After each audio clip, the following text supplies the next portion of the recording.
Hi, it's Monica from Run Eat Repeat, and I'm answering your questions from the question box. If you have a question, you can leave it in the box. These should be pretty quick. I'm gonna have to do a follow-up for a couple of them, but the follow-up is gonna be awesome, I promise.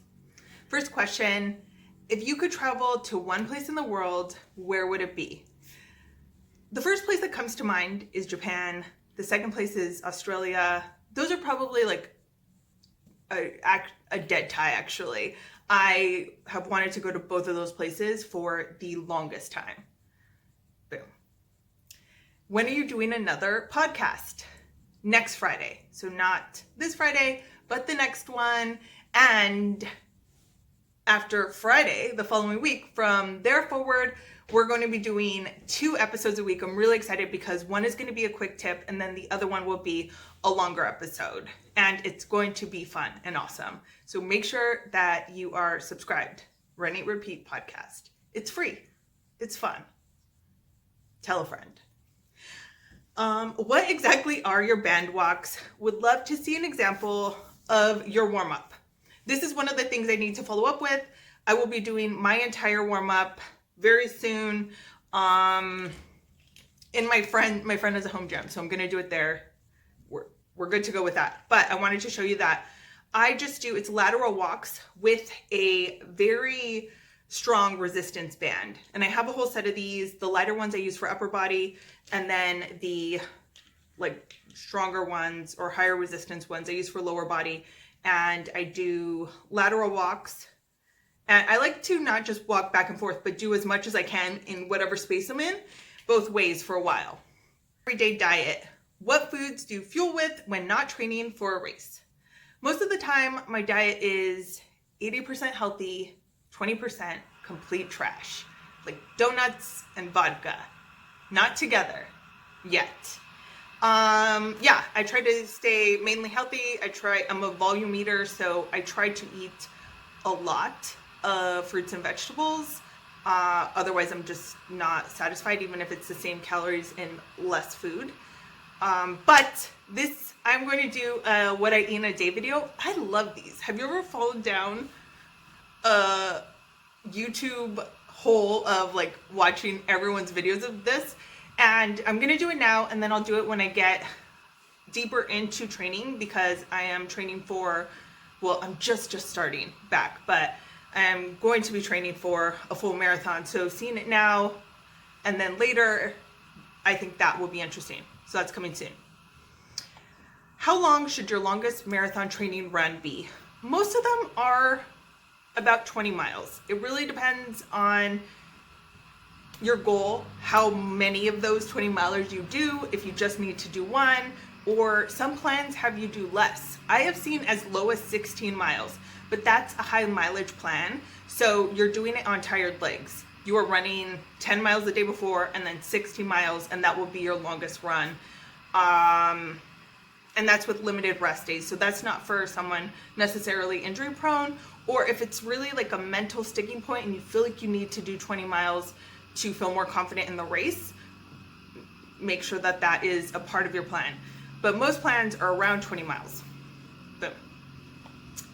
And the theory is, because everyone questions this, that on race day, you're definitely fit enough because you have been running high mileage leading up to the race, and you're well rested and well fueled, and with the crowd and the camaraderie and everything, that you will easily make it those last 6 miles. Easily being the key word there. I don't know about that, but you will definitely be able to finish. Trust me. I have done some full marathons that I went out to do 20, but it was like a super, super hot day and I ended up doing 18. I think I've done that more than once in marathon training. Not that I recommend it, I'm just saying that I live to tell the tale. What are some tips for speed work and hills? That's our focus this month. If you got the February calendar, I put some tips on the top, best practices. That's on Run Eat Repeat right now. And I'm going through each of the tips. The first 2 are kind of a tricker.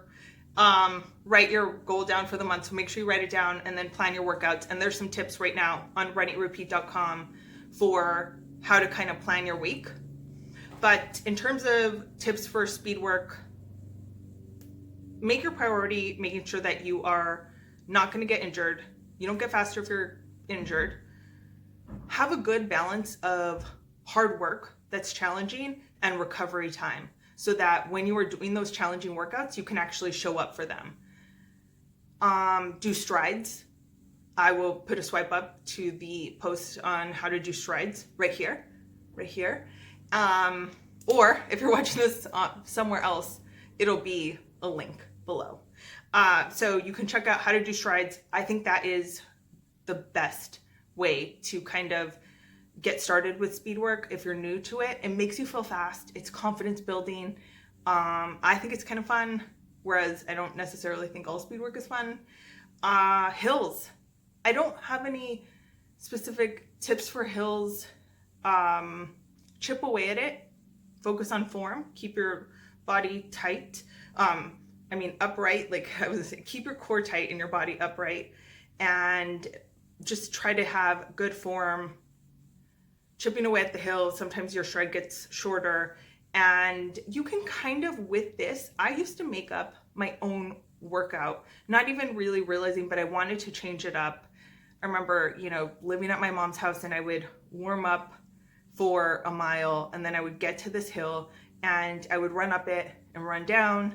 First couple of times, I could only do it a couple of times, and I just added more. It was a pretty steep hill too.